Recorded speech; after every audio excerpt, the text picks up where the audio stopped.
Olá a todos os visitantes do canal do YouTube do Instituto Santo Atanásio. Estamos aqui para mais um Isa Notícias. Queremos agradecer aí, dar boas-vindas aos novos inscritos. Se você já é inscrito, dá uma verificada ali se o sininho está ativado para receber as novas notificações. Se gostar do vídeo, curta, compartilhe e sinta-se à vontade, não sejam tímidos, para mandar comentários ao vídeo. E também fazemos o convite para se tornar membro, patrocinador e ajudar o nosso apostolado. cursos.institutosantoatanasio.org. A gente está organizando aí, está tendo umas ideias e já começamos a gravar e editar alguns cursos novos. Quem for membro patrocinador vai ter um conteúdo bem da hora e diferenciado para assistir. Por que diferenciado? Diferenciado parece, tipo, descolado e tal, Não, por diferenciado a gente está saindo... Não queremos fazer mais do mesmo. A gente realmente quer fazer cursos formativos e que a pessoa veja aquele curso e ela realmente saia melhor do que entrou no curso. Não é para ficar engabelando, para ganhar dinheiro, mas que tenha realmente uma qualidade. Para engabelar todo mundo já tem os coaches, e os influencers e os podcasts da vida aí. Então, para isso aí a internet está cheia. A gente quer, como falamos no vídeo anterior, ser sinal de contradição. O mundo está falando dessas coisas, usando essas técnicas de programação neurolinguística, a gente quer fazer outra coisa. É basicamente isso. Pois bem, notícia de hoje é sobre a irmã Wilhelmina Lancaster. Ela é uma filha da Beneditina que morreu há 4 anos atrás. Foram exumar o corpo dela e o corpo estava incorrupto. E o católico sabe o que isso pode significar. Então, vamos para a notícia. Quem era essa irmã? Então, vale a pena a gente investigar. A matéria, a reportagem é da ACI Digital. Quando as irmãs beneditinas de Maria, rainha dos apóstolos, exumaram o corpo de sua fundadora, a irmã Wilhelmina Lancaster, em 18 de maio, encontraram o inesperado.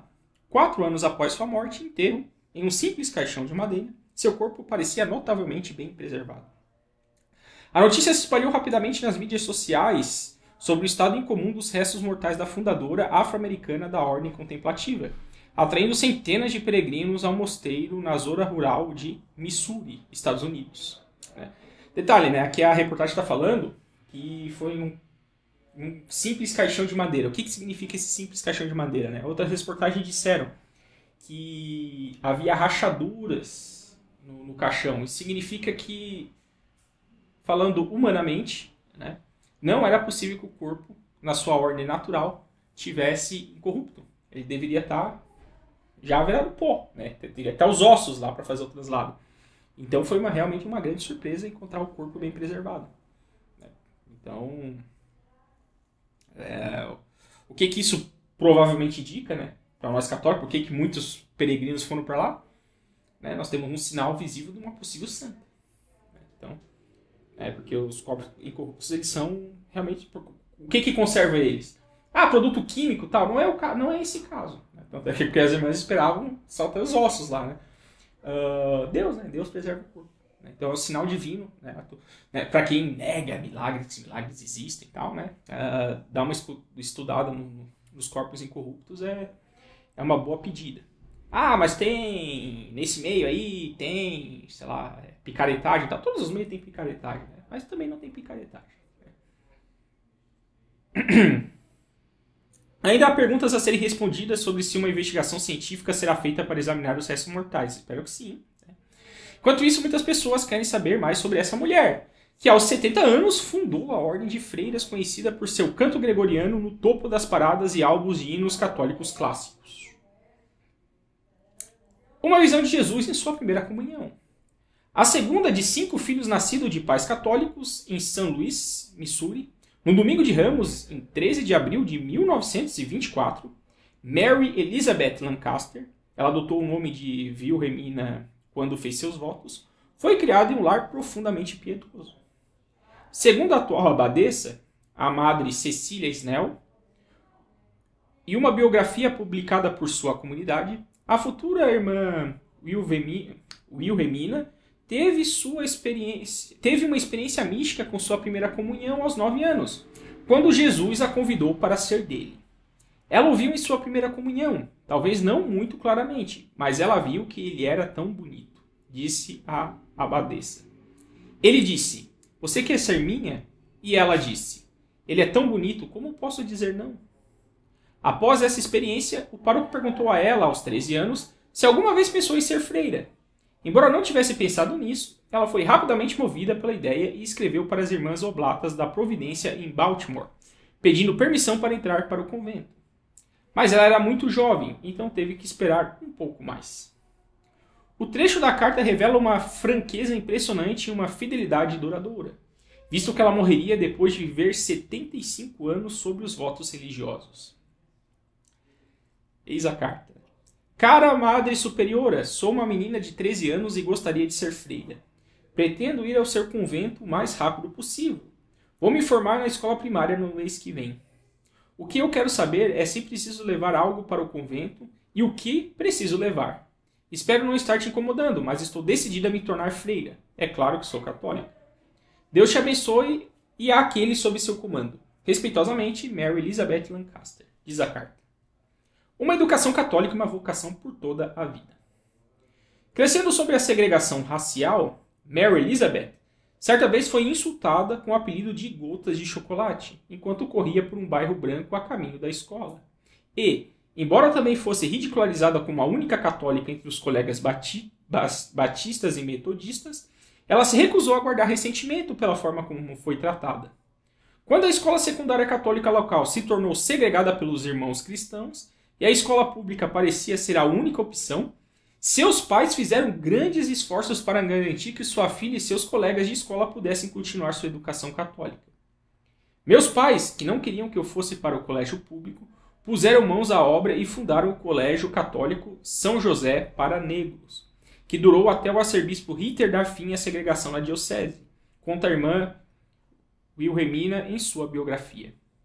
Ela se formou como oradora da escola que seus pais ajudaram a fundar e depois entrou para as Irmãs Oblatas da Providência, uma das 2 únicas ordens religiosas para mulheres negras ou hispânicas. Ela permaneceria com essas irmãs por 50 anos sob votos. Então você veja o que é pais com grande piedade. Né? Os Estados Unidos passava por segregação, aí de repente o colégio não ia aceitar mais negro. Temos uma opção aqui, a escola pública. Putz, e pra escola... Veja que escola pública já naquela época já era terrível, né? Minha filha vai deixar...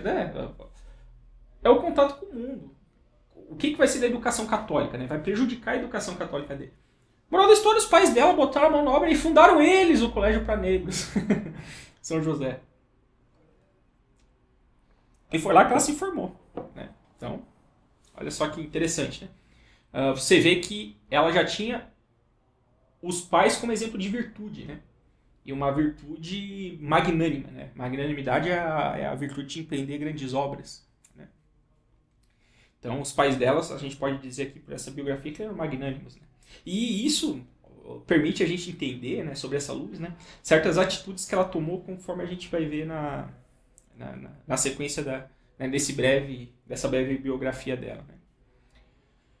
O hábito e a missa tradicional em latim. Durante seus 50 anos de vida religiosa, a irmã Wilhelmina presenciou as mudanças trazidas pelo Concílio Vaticano II e procurou preservar o hábito, chegando a construir um próprio quando as irmãs pararam de produzi-lo. Ela passou tantos anos lutando pelo hábito, disse a Madre Cecília.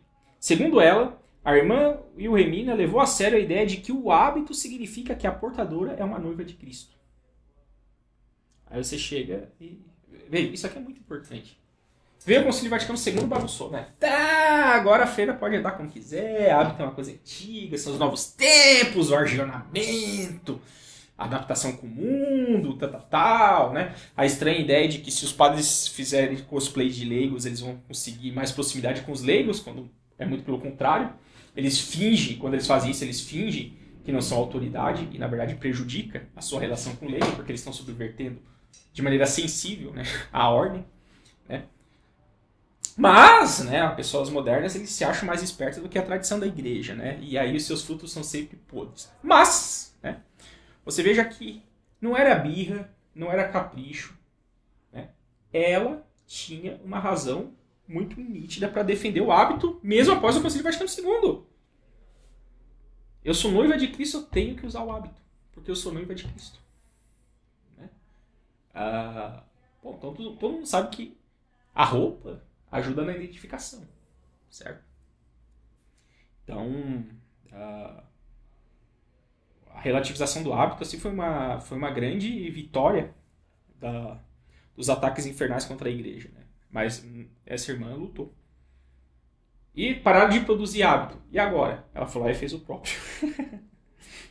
Segundo a biografia da religiosa, ela confeccionou um hábito para si mesma, criando partes do véu com uma garrafa plástica de alvejante, mesmo quando suas irmãs não usavam mais o delas. Você veja o que é ser católico, voltando no vídeo anterior, ser sinal de contradição, né? Tá todo mundo seguindo aquela coisa. Mesmo as irmãs, mas essa coisa não... Né? Pro sensus fidei, assim, isso aqui não pega bem. Né? E ela seguiu o que é o correto, o que é mais católico. Não foi na onda. Né? Aí você vê, poxa, de onde é que ela conseguiu essa força? Com certeza, né? Para os pais dela ter conseguido construir uma escola para negros, né? É porque eles eram aguerridos. Ela teve exemplo em casa e ela era aguerrida também. Como relatou a revista Catholic Key, da Diocese de Kansas City, Missouri, seu hábito caseiro pode ter salvado sua vida quando ela trabalhava como professora em Baltimore, Maryland.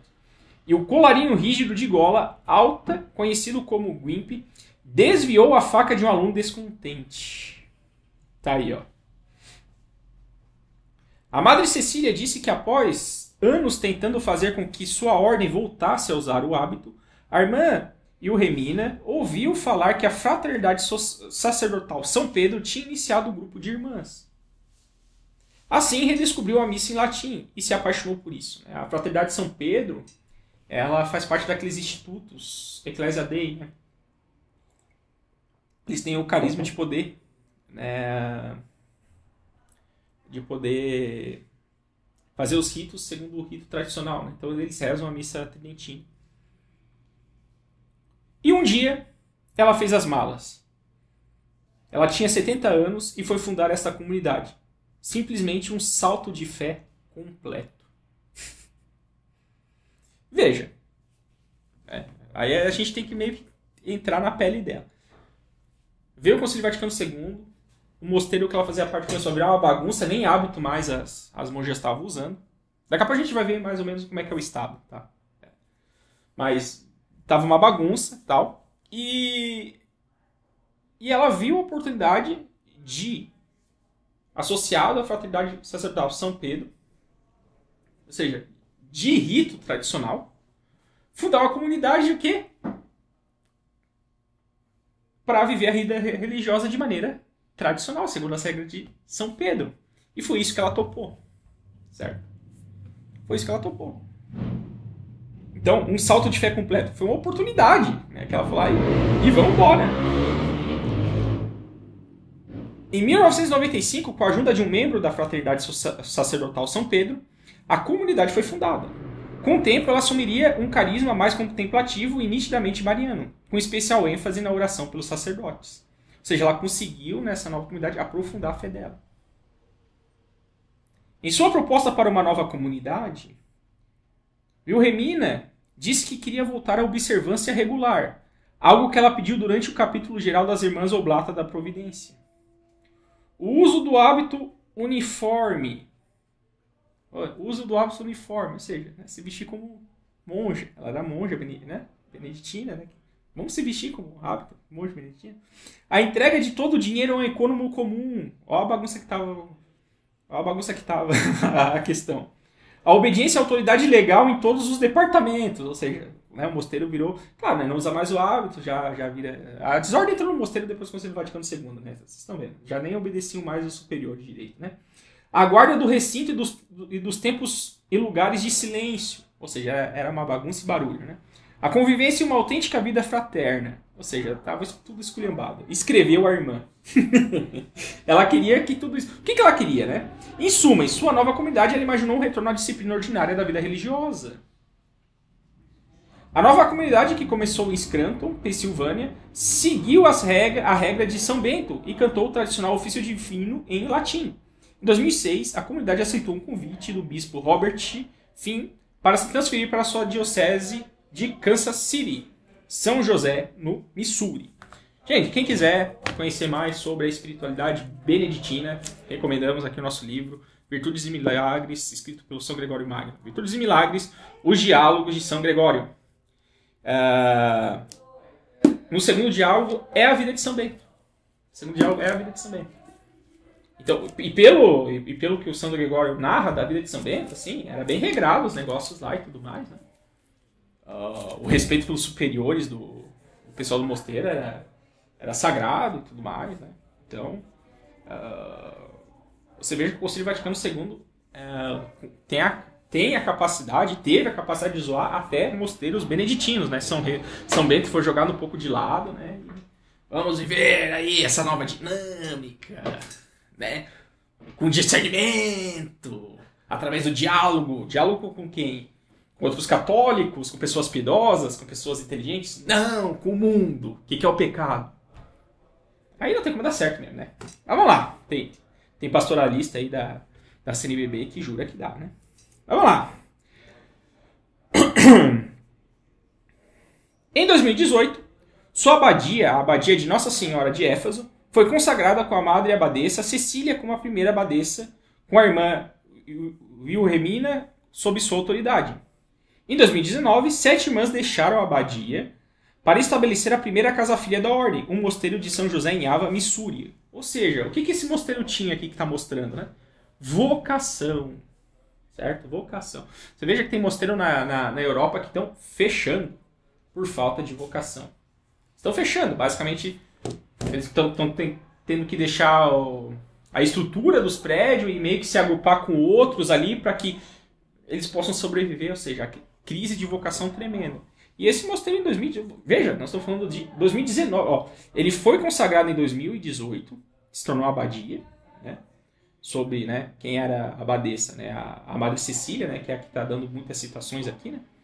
E em 2019, certas irmãs já foram fundar uma outra, né, uma abadia, filha dessa abadia de Nossa Senhora de Éfeso. Ou seja, poxa, fecundidade, né? Vocação. Por quê? Será que é porque elas eram tradicionais? Será? Porque usavam hábito, cantavam em latim, canto gregoriano. Será que essas coisas deixaram de atrair as almas católicas? Será que essas coisas são contra a fé? Como querem dizer alguns pastoralistas aí da CNBB? Será? Vai saber, né? Hoje as irmãs continuam a levar uma vida de silêncio e contemplação, seguindo a regra de São Bento. Elas participam do rito extraordinário da missa, ou seja, missa tridentina, e usam o ofício monástico de 1962, com seu tradicional canto gregoriano em latim. Toma essa aí, galera. Pastoral da música. Devotada à Mãe Santíssima. A irmã Wilhelmina é lembrada por seu amor a Nossa Senhora, mesmo nos últimos anos de sua vida, quando sofria de uma saúde frágil. Regina Truth, ex-postulante que cuidou da irmã Wilhelmina e agora é professora de biologia na Purdue University Fort Wayne, em Indiana, casada e com os filhos, lembra-se de vê-la visivelmente emocionada. Sempre que falavam com ela sobre Nossa Senhora, era possível ver aquela faísca. Ela amava tanto Nossa Senhora, e isso transparecia com muita força, disse. As últimas palavras conscientes da irmã Wilhelmina, ó Maria, cantada 2 dias antes de sua morte como parte do hino Ó Santíssima, foram um reflexo de sua profunda piedade mariana, bem como o carisma da música que glorifica a Deus no topo das paradas de sucesso pelo qual as irmãs beneditinas de Maria são conhecidas. Ou seja, né, elas produzem canto gregoriano, daí, né, e... Veja, em mosteiro é comum você ir lá no mosteiro, você compra o CD lá dos monges, né? Uma hora eles foram lá, gravaram e tal. E essas irmãs, pela matéria aqui, elas são famosas pelos cantos gregorianos. Ou seja, elas cantam bem. Elas cantam bem o canto gregoriano. Ela amava ela amava Nossa Maria Santíssima, disse a Madre Cecília. Isso que ela diria a todos que vierem aqui. Rezem o terço, não se esqueçam de rezar o terço. Amem a Maria Santíssima, ela ama vocês. Então, o pessoal ia lá no mosteiro, né, de visita e tal. Conselho da Madre Wilhelmina, não esquece de rezar o terço. Reza o terço. Maria ama vocês. Isso aí, católica, né? Estávamos cantando Jesus, meu Senhor, meu Deus, meu tudo, quando chegamos ao resto da canção. Se eu tivesse apenas o coração sem pecado de Maria, com o qual te amar, ó que alegria! Ela abriu os olhos e olhou para cima. Quero dizer, ela estava em coma. Sabemos que ela podia nos ouvir, mas ela simplesmente não respondeu por alguns dias. E então ela apenas olhou para cima, com esse rosto cheio de explosões de amor. Para a padecência parecia que ela já estava no céu naqueles momentos. É interessante, né, digamos, esses últimos momentos, né, da irmã Wilhelmina. O São Gregório, ele narra, principalmente no quarto diálogo, ele narra muitas mortes. A própria morte de São Bento, ele narra assim como morreram alguns santos da época, né? E tem esses traços sobrenaturais assim, em algumas mortes. Vale a pena ler os diálogos.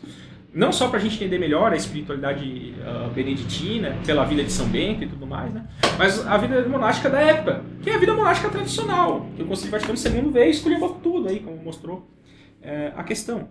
E você veja que exemplo, né? Tem um corpo incorrupto disso, dando, né, um possível sinal de santidade. Né? Que você vê que a espiritualidade tradicional continua fazendo bem para as almas. Portanto, estava certo Bento XVI, quando o Nosso Moro Pontífico ele colocou aquilo que santificava as almas, que santificou as almas durante séculos, não pode, de uma hora para outra, deixar de santificar as almas. Ao contrário do que pregam os modernistas. Né? Para quê? Para daí depois vir, né, o Papa Francisco ali, tradições custódios, os 6 Critos, os 6 Pôncio, né? E não, tão ideologia, restauracionismo ideológico, isso aí é muito perigoso, é venenoso, não sei o quê, né? Quem vai para a missa tridentina é contra o Concílio Vaticano II, então entra o Concílio Vaticano II e a espiritualidade tradicional, dane-se a espiritualidade tradicional. Vou restringir essa bodega. E as pessoas, tradições custódicas, quem souber leva, tá lá isso. Quem? E quem quiser, e quem ainda continuar, né, no rito tradicional, eles têm que ser reeducados para se adaptar ao rito novo. Ou seja, né, qual que é o plano da tradição das coisas? Marginalizar quem tem, né, o rito tradicional, né, como âmbito da sua espiritualidade, os ritos tradicionais, você marginaliza para reeducar. Isso está explícito na tradição de custódia. Então você veja que são duas visões. E isso aconteceu em menos de 10 anos, né? Como a igreja tá bagunçada. E Deus parece que está mandando seus sinais aí, dizendo que a espiritualidade tradicional é do agrado dele. Isso quer dizer que você vai começar agora a fazer proselitismo contra a missa nova e tal? Não, não é isso, gente. Não é isso. O ponto não é esse. O ponto é a defesa do tradicional. Porque nós temos porque a heresia modernista odeia a espiritualidade tradicional. Porque eles acham que após o Concílio Vaticano II, né, a igreja mudou e ela tem que se adaptar ao mundo. Para que com o devir histórico do mundo eles cheguem à evolução suprema lá do Cristo cósmico, né, do Delubac, etc. Né? A igreja está evoluindo, vai chegar no Cristo cósmico, quando a gente vai ter a paz social. Né? A teologia da libertação chama isso de igreja secular. Ou seja, a igreja se adapta ao mundo e ajuda as políticas do mundo, no caso do Brasil, o PT, né, para ele poder trazer a justiça social para a sociedade. Né? Então, tem vários erros aí, né, que não vai nem... Né? E nós católicos a gente acredita o quê? No Apocalipse. A igreja, no fim dos tempos, vai sofrer uma grande apostasia, né, e a maioria do mundo vai receber o anticristo de braços abertos, cuja sua religião, qual que vai ser a religião do anticristo? O humanismo. Ou seja, provavelmente vai ter uma religião universal, né, e vai ter uma grande apostasia dentro da própria igreja, de tal modo que os católicos vão ser tão poucos que, se Deus não abreviasse os dias, nem os eleitos seriam salvos. Então, ou seja, vai ser uma crise tremenda. Uma crise tão grande que, se Deus não abreviasse os tempos, não sobraria ninguém. Então você vê, do lado, a tradição católica que diz, ó, no fim dos tempos o negócio vai estar assim, tenebroso, vai estar ruim. Iniquidade pegando fogo. E do outro lado, os modernistas dizendo, não, o mundo está caminhando para um devir aí, para uma evolução magnífica, né? Não dá para conciliar as duas coisas. Entre a irmã Wilhelmina e as que não pararam de usar hábito após o Concílio Vaticano II e ainda ridicularizavam ela por usar esse hábito, eu fico com a que parece que tem o corpo incorrupto. Seria isso. Viva Cristo Rei!